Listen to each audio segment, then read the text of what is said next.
todas las personas, bueno, tardes, buenos días, no sabemos a qué hora nos escuchan. Les doy la bienvenida a este nuevo espacio de entrevistas que estamos realizando como Caminar con Valores en nuestro programa Construyendo Democracia. Hoy nos acompaña Florencia Solís. Ella es licenciada en Trabajo Social, docente y residente interdisciplinaria en salud mental. Fue distinguida por los premios TOIP como joven sobresaliente de Salta en 2017 y revista de La Antorcha Olímpica 2018 y actualmente se dedica a concientizar sobre la violencia, la ruta crítica y acompañamiento a mujeres que sufren violencia, como así también promover la desmanicomialización de la salud mental, pero más allá de las presentaciones que pueda hacer yo, me gustaría darle lugar a nuestra invitada que se pueda presentar. Así que, ¿cómo está, Flor? Contarles un poco también a qué te dedicas y cómo venís transitando esta vida y todas tus luchas. Hola, Carito, ¿cómo están? ¿Cómo están todos del otro lado? Yo feliz de que me den este espacio, de poder aportar a las juventudes, que bueno, yo ya voy más, tengo 27 años, voy ya más para los 30. Encantada de esta convocatoria. Bueno, soy licenciada en Trabajo Social, actualmente estoy en una residencia, estoy en formación de salud mental, un tema muy interesante que me importa mucho, y también aportando al colectivo profesional mío, al posicionamiento y a la jerarquización de la carrera de trabajo social, que es algo que nos falta posicionarnos bastante en Salta. Y como así también por experiencias personales de violencia de género que he sido víctima, también poder resignificar, ¿no?, esas historias y saber que yo no soy la única. Hay muchas mujeres que lamentablemente pasan por esta situación, entonces dando capacitaciones, talleres, pensando proyectos para este tipo de problemática acá en Salta. Y bueno, en cuanto a la democracia, siempre involucrada en lo que es la política, pero la política no de la concepción partidaria, sino en la política transformadora. Sé que el tercer sector, que las ONG, las fundaciones, hemos llenado un vacío durante años en Salta, con diferentes temáticas y diferentes cosas que por ahí no están en la agenda pública del Estado. Yo vengo de las ONG de los 18 años, en diferentes proyectos con niños, con adolescentes, en la salud, en la educación, en la recreación. Así que sé de lo que estamos hablando, sé del compromiso de los jóvenes en cuanto al trabajo territorial. Bueno, les cuento que durante la semana estuvimos pidiendo a las personas por nuestra página de Instagram que nos acompañe con algunas preguntas e inquietudes que pudieran tener para aprovechar este espacio, porque justamente lo que intentamos con estas entrevistas y espacios de diálogo que promovemos desde Construyendo Democracia es que conozcamos la mirada de quienes vienen ya militando ciertos temas que, como vos bien decís, a veces deberían ser de agenda pública y no lo están, o no con la importancia o relevancia que deberían tener. Así que bueno, la primera pregunta, y un poco linkeada con lo que es el nombre de esta charla, ¿no?, de vida cotidiana y salud mental, ¿qué nos podés decir sobre a qué nos referimos cuando hablamos no solo de salud mental, sino también de políticas públicas en salud mental? Mira, en cuanto a eso es un tema bastante amplio, pero principalmente tenemos que saber que cuando hablamos de políticas públicas y de salud mental tenemos que hablar de inclusión y de apoyo también, no tan solo a las familias del paciente o a la familia de quien tiene un trastorno, un padecimiento mental, sino también a la comunidad en sí, ¿no?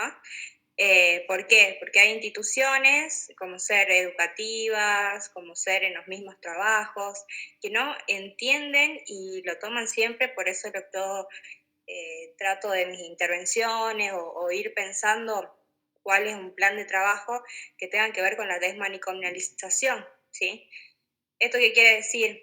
Que el problema de salud mental no es un problema clínico, psiquiátrico, psicológico, y que incluso la ley de salud mental, la 26657, lo dice, que tampoco no hay una jerarquización en el abordaje de las profesiones. O sea, yo como trabajadora social tengo incumbencia, un terapista ocupacional, un técnico en niña y familia, eh, profesores de educación física, todo que tengan que ver con salud mental pueden tener una intervención y un abordaje correcto. ¿Por qué? Porque hablamos de salud mental como, que también lo dice la ley en el artículo 3, como un proceso determinado por diferentes componentes, ¿no? No como un proceso meramente clínico, y en esos componentes está el componente social, económico, psicológico también, y a su vez cómo revertimos ese problema de salud mental a través de una construcción social vinculada a los derechos humanos y a los derechos civiles, ¿no? Entonces, bastante complejo, bastante, es un campo problemático, que también es lo que se le dice desde mi profesión, bastante interesante para intervenirlo, que lamentablemente no está en la agenda pública, la gente todavía falta mucha concientización para poder abordarlo y que no sea tabú, ¿no? Que se pueda hablar plenamente, decir estoy atravesando, por ejemplo, un proceso de depresión y que no te traten de loca, ¿no? O siempre la mujer o ese chiste que dice, ay, está loca, está histérica, y es un chiste, pero que no debería ser tomado como tal. Totalmente. Justo esto que decís viene de la mano de la segunda pregunta que ya teníamos pensada, que tiene que ver con esta, no solo que existe en la agenda pública, sino qué prioridad se le da, porque eso también te va a determinar cuáles son las partidas presupuestarias, cuáles son el enfoque, si va a haber un enfoque integral, lo que vos decías, incorporar profesionales, buscar una carrera que quizás pueda tener una especialización mucho más específica, que tiene que ver con políticas educativas, o sea, como que como vos decís, es algo súper, tal como lo definiste, muy amplio, muy complejo, y en ese sentido a mí me gustaría que vos nos cuentes hoy cómo ves vos en Salta y también en Argentina, ¿por qué no? ¿Cuál es el lugar que ocupa y a tu criterio cuál sería el lugar que debería ocupar? Mira, el lugar que ocupa la salud mental, que es muy diferente, ¿no? Hablar, qué sé yo, de un episodio de depresión reactiva a una esquizofrenia, a una persona que ya tiene una pensión, que se le da una curatela, bueno, ese tipo de procesos. Pero de todas formas tiene que haber inclusión social. ¿Por qué? Porque se los trata de personas pasivas, de que no sirven para un sistema, igual que los adultos mayores, entonces no son prioridad, ¿sí? Y terminan en un hospital psiquiátrico a modo de depósito de personas. Y no tiene que ser así. Más allá, por ejemplo, que si tiene o no, que sería lo ideal, que siempre haya un referente familiar, una red de apoyo, pero por lo general no lo hay. No lo hay por esto, por la estigmatización que hay, por los tabús, por el miedo muchas veces, por asociado también la locura a la peligrosidad, ¿no? O el tema también, ¿no? El prejuicio a la medicalización, no está en tratamiento psiquiátrico, y cuando muchas veces es necesario hacer una psicoterapia, es necesario ir al psiquiatra, quizás por un momento, quizás eso ya se lo evalúa, se lo va viendo, y también formar equipos interdisciplinarios para que esta persona pueda salir adelante junto a su familia, junto a su entorno, e involucrarse y volver a la vida cotidiana en la que estaba previamente a que sufra algún problema de salud mental. Actualmente, bueno, mira, en cuanto a recursos hay muy pocos. Hay gente siempre me dice, mira, no consigo turno para psicólogos, ni en primer nivel, o sea, en los centros de salud, mucho menos en los hospitales, que hay esperas de 5 meses. Tampoco recursos humanos no hay mucha gente preparada. Los residentes, bueno, hay una residencia que especializada en salud mental, que con el enfoque interdisciplinario, ¿no? Que tenemos trabajadores sociales, enfermeros y psicólogos, y, y es muy difícil también trabajar en lugares interdisciplinariamente, en lugares donde trabajan multidisciplinariamente, es decir, que cada uno hace su trabajo y por ahí lo que falta es más diálogo, ¿no? Más diálogo sobre el paciente, más consenso, sobre realizar un plan concreto de intervención y de abordaje para el paciente cuando llega, lamentablemente, a pedir ayuda, ¿no? A consultar algo. Y también otro concepto que retomo de mi profesión, se lo llama sujeto inesperado. Los sujetos inesperados es un concepto que Laura Carballeda, que son aquellas personas que irrumpen en unas instituciones que no están preparadas para recibirlo. Entonces, si tenemos un niño con un determinado diagnóstico, bueno, ¿qué hacemos? Es muy inquieto, no presta atención, no es el niño esperado por, en las clases, ¿no? El niño normal, por decirlo así.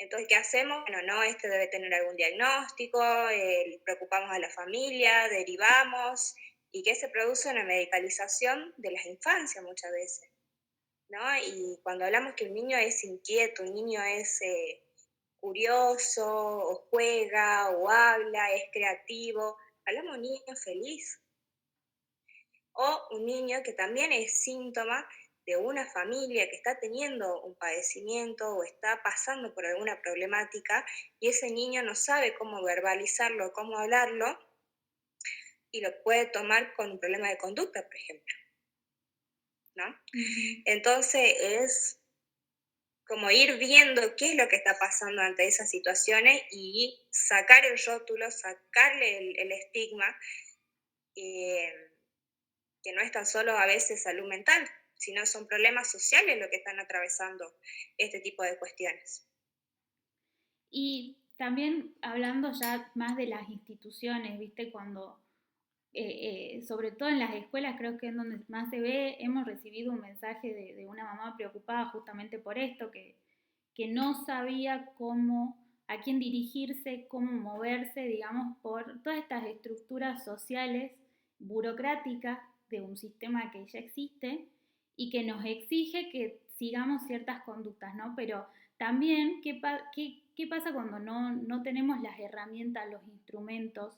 Así que ahí sí me gustaría que vos nos cuentes si no hay o si hay elementos o instrumentos legales como, bueno, ya nos nombraste la ley, pero también protocolos u otros elementos que le sirvan a la gente para que cuando se vean en una situación como esta puedan defender sus derechos y los de su familia. Y también entendiendo que el Estado en este caso es garante de derechos por cuanto la responsabilidad es mucho mayor. Exactamente, y también entender nosotros como profesionales que seamos parte de esa cadena de garantes de derechos y no de obstructores, porque muchas veces caemos, ¿no? En la obstrucción de derechos de personas diciendo, a mí me ha pasado de tener un caso, bueno, con esta vinculación que yo tengo con las organizaciones sociales, un caso que resonó mucho en la provincia, de una mujer que sufrió una situación muy violenta y de decir, bueno, que si la podíamos atender, si podríamos darle prioridad y yo ir a mi jefe y que me digan, no, no me traigas problemas. Entonces yo digo, ¿y esa mujer qué pasa? ¿Por qué es un problema para el Estado, para un sistema público, ¿no? Cuando tiene que ser parte de la solución, tiene que contenir, tener una atención, tienen los derechos, justamente. Y cuando hablamos de derechos, lo hemos contemplado en esta ley, que es muy completa. Eh, Como vos me decís, en el caso de este niño, hay artículos que hablan de la no discriminación, de la no exclusión, ¿sí? Más que nada, más allá que haya diagnósticos, no, y que también eso se tiene que manejar dentro de la confidencialidad, que es otra ley que tiene que ver con la historia clínica de los pacientes, que nadie tiene por qué ir por la vida diciendo qué diagnóstico tiene, ¿no? Ni que te juzguen por eso, ni que tengas problemas por eso en tu vida cotidiana, en el ámbito laboral. Si uno lo quiere contar, quizás para tener más contención, porque a veces uno pasa muchas horas en el ámbito de trabajo o en el ámbito educativo, es justamente buscando eso, ¿no? Buscando contención, buscando ayuda, buscando armar una red también de apoyo con compañeros, con tus pares, básicamente. pero no pasa a veces lo contrario, es iatrogénico. Te terminan expulsando, te terminan aislando, violentando también. Y en cuanto a protocolos, hay muchos. O sea, la ley de salud mental es la principal. Y después tenés protocolos específicos para diferentes situaciones. Tenés protocolos para consumo problemáticos, protocolos para cuestiones de suicidio, protocolos para las cuestiones educativas. Si se fijan en las páginas web, pueden encontrar las diferentes cartillas, los diferentes protocolos que está bueno leerlos, ¿no? Porque es accesible para todos y una información que está bastante completa, está bastante clara y la pueden tener en cuenta a la hora que pasen este tipo de situaciones, que muchas veces gente no sabe, por ejemplo, qué dice la ley de salud mental y uno dice, pero el artículo tanto me dice esto, que no me lo pueden echar a mi hijo por tal cosa. Entonces, ahí ya cambiamos porque vamos a una cuestión legal y muchas veces la gente quiere tener problemas legales, por supuesto. Totalmente. Bueno, voy a copiar un link entonces en la descripción del video, así pueden acceder a la ley de salud mental y después, Flor, si querés nos Sí. pasás algunos en donde consten estos protocolos, así lo dejamos también como más accesible para quienes eh, Como una accedan a caja la de información. herramientas. Sí, total, siempre son totalmente necesarios. Em, Otra de las preguntas que nos llegó también al Instagram y- y que nos gustaría que nos respondas es, a tu criterio, ¿qué sería lo que hay que tener en cuenta a la hora de diagramar un plan de acciones, ¿no? Para concientizar a las personas sobre salud mental? Y de ahí te voy a contar una experiencia de caminar con valores pero después que nos respondas. O antes, no tengo problema de escuchar también. Porque parte de esto de salud mental es que circule la palabra, de la escucha activa, ¿no? Eso tiene que ver mucho con salud mental. ¿Qué se tiene que tener en cuenta a la hora de un plan? Ujú. Mirá, se tiene que tener en cuenta muchísimas cosas, como te dije, la desmanicomialización, el que no sea un tema tabú. Me ha tocado también pacientes y jóvenes, ¿no? Adolescentes incluso, eh, con problemas de suicidio y que no pueden hablarlo.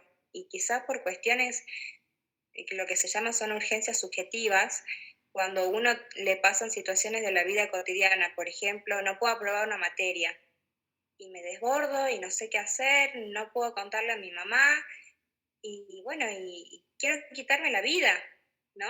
Y son temas de los que no se hablan y, y por eso te digo que son tabú. Y hay gente que no tienen los mismos mecanismos o minimizan ese sufrimiento psíquico cuando dicen, bueno, pero ¿quién no desaprobó una materia? ¿Quién no le dejó el novio? ¿Quién no perdió un trabajo? Cosas que pasan, sí, a todo el mundo, pero no todos tenemos los recursos psíquicos, las habilidades sociales para afrontarlas. Entonces llega a veces un momento que nos desborda totalmente a nivel psicológico, a nivel incluso físico, porque el estrés también se manifiesta en el cuerpo, ¿no? Entonces hay que tener en cuenta eso, que circule la palabra, el no etiquetamiento, el no juzgar ni prejuzgar, escuchar totalmente y el también tener en cuenta a la palabra de la persona, qué es lo que quiere la persona hacer, cómo quiere resolver esos problemas, para que tampoco se realice una dependencia, ¿no? En cuanto a profesional y alguien que se convierte en un paciente, sino que ese paciente deje de serlo y sea una persona con todos sus derechos, con todas sus obligaciones y, y que vuelva, bueno, a sus actividades, y que diga, yo quiero este texto de vida, más allá de lo pasado, que muchas veces a mí me llamó mucho la atención cuando yo recibí un paciente en situación de calle y en consumo y me dijo, no pierdas mi tiempo, no pierdas tu tiempo, perdón, conmigo, porque yo voy a salir a la calle, voy a volver a hacer lo mismo, no. Y yo le dije, mira, vos sos igual de importante que todos los que están acá. Y mi tiempo con vos, vos sos una persona que necesita atención. No es perder el tiempo. Y en ese momento la persona esa se puso a llorar. Entonces, fue una intervención para mí muy movilizante de saber que esa persona estaba totalmente despersonalizada, ¿no? Y de él mismo decir, no sirvo, no importa si me atienden o no. Entonces, el darle la importancia, ¿no? Que a veces ellos mismos ni se la dan. Claro. Lo que te quería comentar de algo que nos movilizó muchísimo, vos lo dijiste recién, el tema de esos tabús que nos cuesta mucho como sociedad poder abordarlos, y a veces cuando lo escuchamos un abordaje desde un medio de comunicación, muchas veces es un abordaje que no es bueno, ¿no? En el sentido, no quiero ir a esto de bondad y maldad, pero a veces se los trata de una manera muy superficial, desde el prejuicio, y eso termina siendo, si se quiere, contraproducente. Dentro de Caminar con Valores tenemos un programa que se llama Generando Perspectiva, que fue un programa que comenzó con acciones de capacitación interna, porque cuando empezamos a trabajar con Generando Perspectiva no tenía la difusión que hoy en día tiene la perspectiva de género. No existía todavía este empuje que tiene ahora. Entonces, cuando iniciamos, lo principal fue la capacitación interna, y tuvo que estructurarse toda la organización, porque ahí nos dimos cuenta que no se trataba de una ley, una cosa, una acción, sino que se trataba de un nuevo modo de ver la realidad. Y en ese sentido empezamos a trabajar buscando cómo nos podía afectar la estructura social como está planteada hoy, y descubrimos la situación del suicidio masculino, que es mucho más alto que el femenino, porque desde muy pequeños está lo que vos decías recién, no tienen las herramientas emocionales y sociales para poder trabajar ciertos temas, y ahí hay también una cuestión de opresión a la emocionalidad, ¿no? Entonces, yo por eso te digo, es un tema que nos tocó y que está bueno traerlo, porque a veces pensamos de que hay este tipo de cuestiones solo ocurren en cierto grupo social, o que está desprevisto o desprotegido de las necesidades básicas y demás, pero no, es algo que le puede pasar a cualquiera, más allá del lugar que tenga, si se quiere, en ese escalafón imaginario que generalmente lo contemplamos en términos económicos, pero que es mucho más amplio. Eh, y bueno, eso era lo que te quería compartir de nuestra experiencia. Nos hemos topado con estas cuestiones que no tenemos que mirar solo una partecita de esa realidad, sino que te das cuenta que ya hay cuestiones de tabú, cuestiones de educación, cuestiones de política pública planteada de una manera estratégica, ¿no? Así que bueno, ese era el comentario que te quería hacer. Y también ahí seguir con una pregunta que nos llegó, que tiene que ver con cómo se articula, ¿no? Para poder pensar estas políticas públicas de una manera integral. ¿Cómo crees vos, o cómo se podría abordar el tema para que sea ese abordaje integral y transdisciplinar que necesita? Mira, y haciéndote también una pequeña acotación a la experiencia que me contás, que esto tiene que ver mucho con los mandatos sociales y los mandatos familiares también, del deber ser y del ser, ¿no? Del ser mujer, del ser hombre, y más acá en esta sociedad salteña que es muy prejuiciosa, machista, tradicionalista, y que no llegamos quizás a ciertos estándares de cumplirlos, y ahí es donde vienen problemas graves como ser de suicidio. Y en cuanto a lo que me preguntabas, para hacer una integralidad hay que abrir la red, hay que hacer una red territorial en donde participen todos, como vos decías, las organizaciones sociales, que está muy bueno que hagan primero, hayan capacitaciones internas, ¿no? Como vos decías, primero hay que capacitarse uno, estar en capacitación continua para dar un buen servicio a la sociedad. y después empezar a abrir la red también a otros actores sociales que pueden servir de apoyo, ya sea, hay muchos grupos de mujeres, ¿no? Que son activistas, hay merenderos, los actores territoriales que están en una comunidad, que sirven de apoyo porque cuando hablamos, bueno, cuestiones de vulnerabilidad, hay que abrir la red territorial.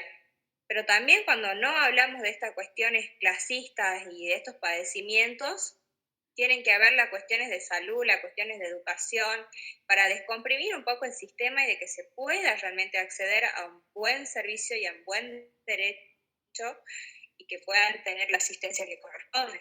Porque como yo te decía, no encuentro turno ni en el centro de salud, ni en el hospital, entonces es ahí donde pasamos a hablar de derechos a privilegios. Por eso la salud mental, lamentablemente, yo siento que ahora en Salta es un privilegio, en donde si tenés una obra social vas a tener una buena atención, en donde si pagás una consulta de 7.000 pesos recién vas a poder tener la atención que necesitas y pagar una medicación también carísima, cuando no tiene que ser así. Es como vos dijiste, el Estado tiene que ser garante de estas cuestiones, ¿no?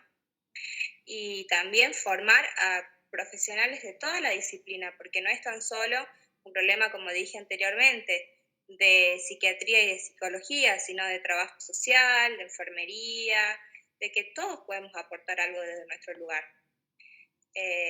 También me ha pasado como docente en el terciario de tener alumnos con algunos que otros problemas y profesores quizás que vienen de camadas anteriores, de escuelas pedagógicas anteriores, dicen, yo no sé cómo tratar este tema, no puedo, no me excede, dice uno como profesor viene, da su clase y se va. Pero de repente tenés a alguien, tenés un alumno que le da una crisis emocional, ¿y qué hago? ¿No?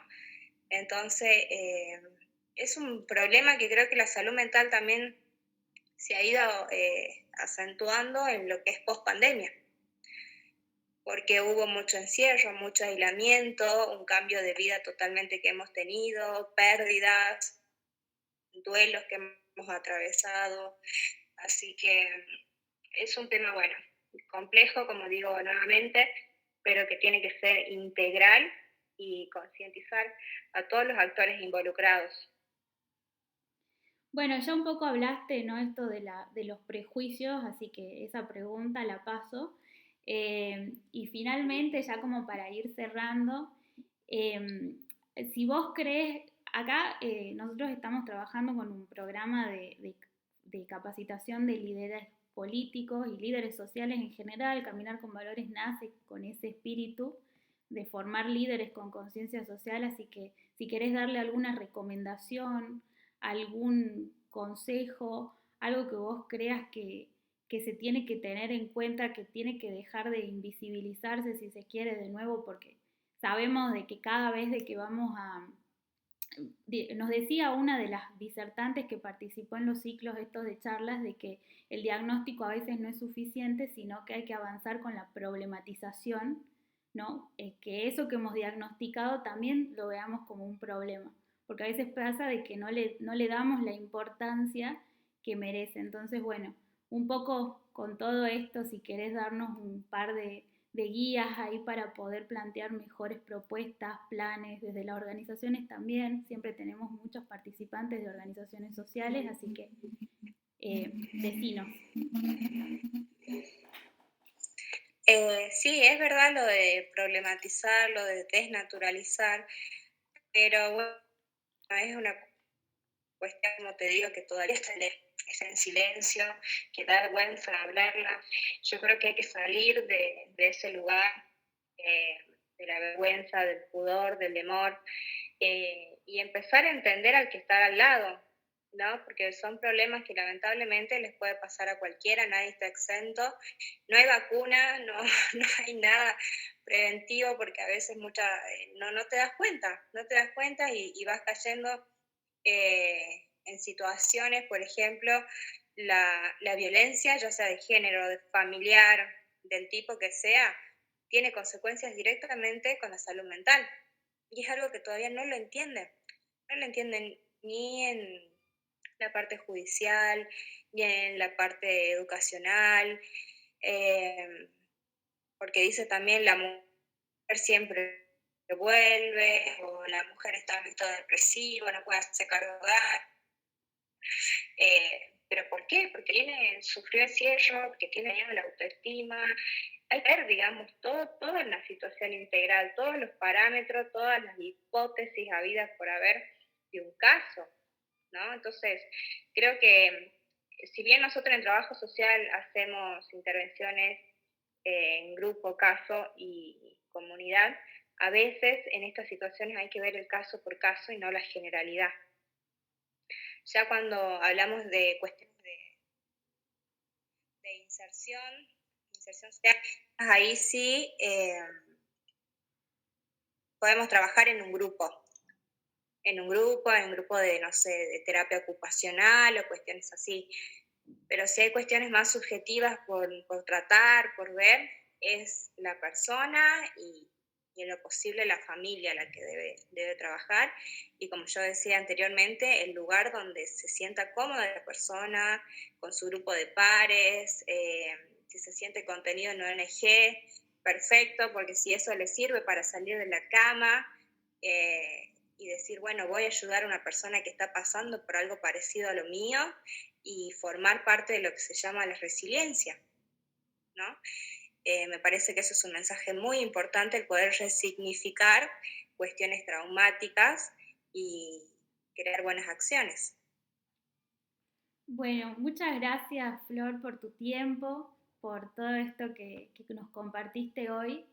Eh, Caminar con Valores siempre, las puertas abiertas a vos cuando quieras volver, te recibimos con los brazos abiertos porque la verdad siento de que este tema da para mucho más y creo Es verdad.